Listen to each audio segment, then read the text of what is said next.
have a couple of windows open here, and I want to look at the concept of rewriting a scene or something that we're approaching. So it was a little bit more obvious, I think, for like possibilities when we were looking at the opening for C.S. Lewis's The Chronicles of Narnia, when we were looking at the first book, The Lion, the Witch, and the Wardrobe.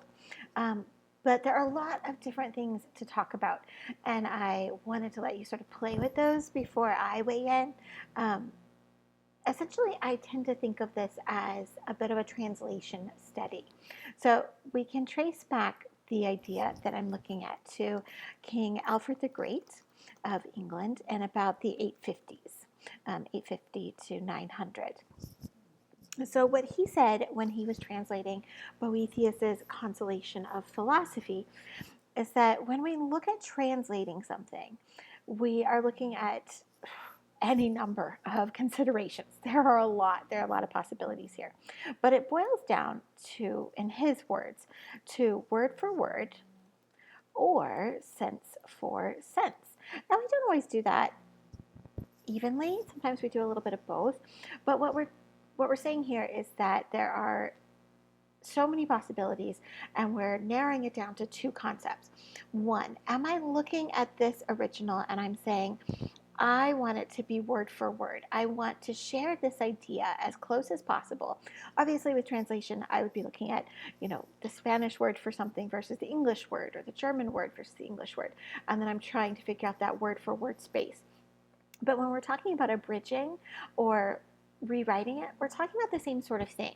Do I want it to mimic this as close as possible while still being more accessible?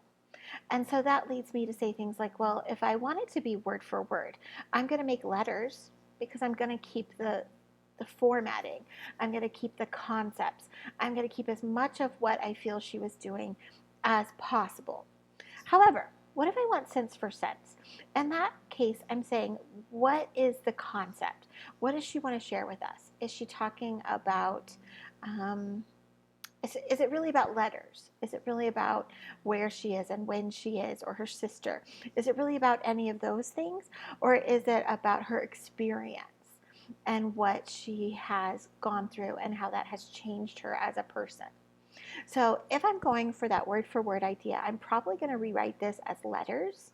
I'm going to keep the concept much the same. So if you look at the original and you look at the example we have, obviously it starts with these opening letters. So it's mimicking some of those items. But I want to play this particular time. You are free to do it however you'd like. I'm going to play with sense for sense. So I'm going to look at this opening part and I'm going to say, well, what's happening? Like, what is she talking about? How is that working? So if we look here in the sample we have, you'll be happy to know that so far nothing has gone wrong on this, my great adventure. And you had been so worried about me. I arrived yesterday. My first job is to let my sister know that I'm all right. Here we have the original. You will rejoice to hear that no disaster has accompanied the commencement of an enterprise which you have regarded with such evil forebodings. So do you get that idea? This commencement of the enterprise is the start of a great adventure. She's regarded it with evil forebodings, the sister. Forebodings, like this awful feeling that something bad is going to happen. And here we have, you had been so worried about me. So we've taken those ideas, but we're still doing a letter. If I wanted to rewrite this, talking about this concept of like being well and reaching out to the ones I care about, I think I'm going to write this as, so I have lots of options. I could write it as sort of a narrative. I could just talk about like the editor essentially is saying, the narrator is saying, but I'm going to do it like a diary because I like the letter idea, but we just don't really write letters like this anymore. I could make it like social media posts. I think I'm going to do that. I'm going to do it like a Facebook post. Like I'm social media posting. I need something that's written because I'm not doing a video of the actual rewrite. So I'm going to set a tone. Like obviously this person has social media. They've been doing this for a while. That person has been writing for a while. So I'm going to frame it in a way of like familiarity. Like this person writes like this. So I made it.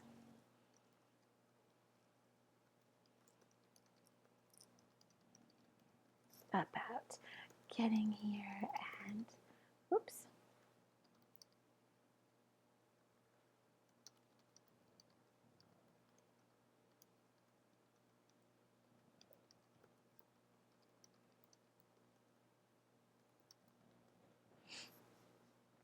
I don't know what I just did to that, so I'm going to fix that really quick. I probably shouldn't take the time to do that, but I want to see what's happening here. I'm going to line it up. So let's see. And we have this idea here, like my first task is to let you know. So I'm not going to say that because essentially that's what my Facebook post is, right? Like I get there and I immediately text everyone like, I made it, like it's all good. But we have here increasing confidence in the success of my undertaking.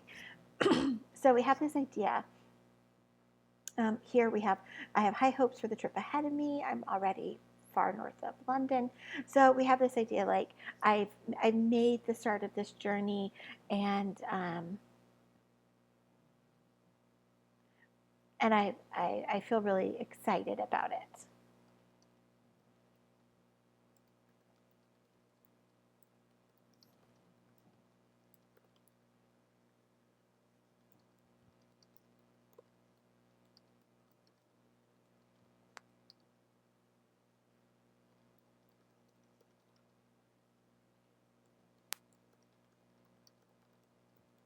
So what if we say this?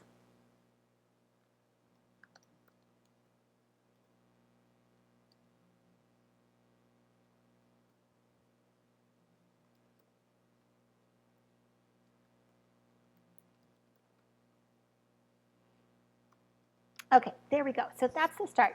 I looked at the idea, I looked at the concept, and then I had to make editorial decisions. So I decided that I'm going to write it like social media posts because I feel like that's a common way that we would do letters nowadays.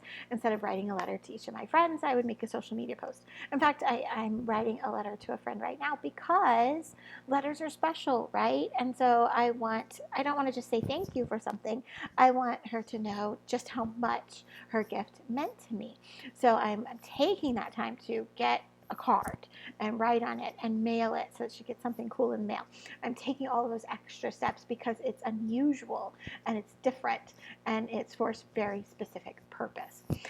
But here I'm saying, okay, if the style is letters and that's what they would have done based on the time period, what would I do today? And that's where I've switched it to having a hashtag and stuff like that. But I also could do this differently. I could say something like, there was much, like I could write it as more of like a third person narrator. Or I'm going to write it as sort of like a diary entry to self, the way I originally mentioned it. There was much anxiety at the idea of my adventure. I understood why everyone was nervous.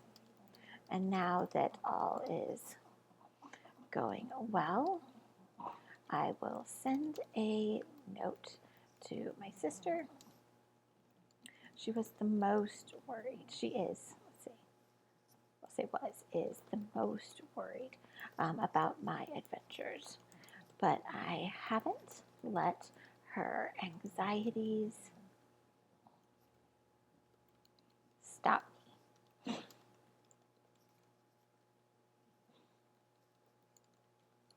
For this newest adventure, and it is going well.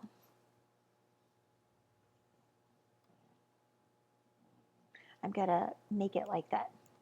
Dear Diary, Dream 1. Dear Diary. So I have two ideas here of going forward. So I also have another idea. I'm going to go over here. I'm going to look at